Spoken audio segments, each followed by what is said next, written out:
অনুরাগের ছোঁয়া ধারাবাহিকের অগ্রিম এপিসোডে আপনারা দেখতে পাচ্ছেন চারু দিবাকে বলল শেষমেশ শেষ রাজি হয়েছে আমাদের বিয়ের জন্য। এই নাও আমাদের বিয়ের কার্ড, তোমাকে সবকিছু করতে হবে, তোমাকে সব রান্নার দায়িত্ব নিতে হবে।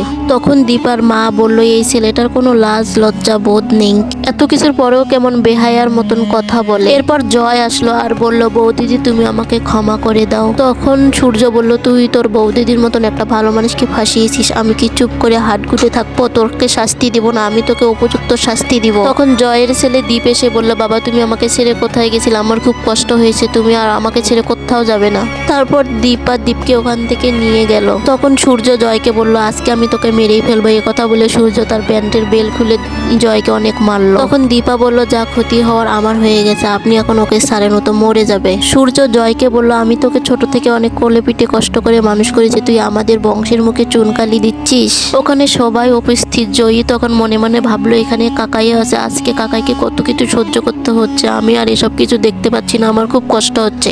তখন জয়ী সাক্ষ্যকে বলল বাবা তুমি আমাকে এখান থেকে নিয়ে যাও। তারপর সূর্য জয়কে বলল তোর বৌদিদি তোকে ক্ষমা করলো, আমি তোকে ক্ষমা করব না, আমি তোকে পুলিশের কাছে নিয়ে যাব। তারপর সূর্য জয়কে পুলিশের কাছে নিয়ে গেল আর পুলিশকে বলল এই আসল কালপিট, এই ডায়মন্ড চুরি করেছে, একে আপনারা গ্রেপ্তার করুন। ফুল এপিসোডের জন্য চ্যানেলটিকে সাবস্ক্রাইব করে বেল বাটনে ক্লিক করে রাখুন। বন্ধুরা এর পরের পর্বে কি হবে তা দেখার জন্য আমাদের চ্যানেলটির সাথে থাকুন।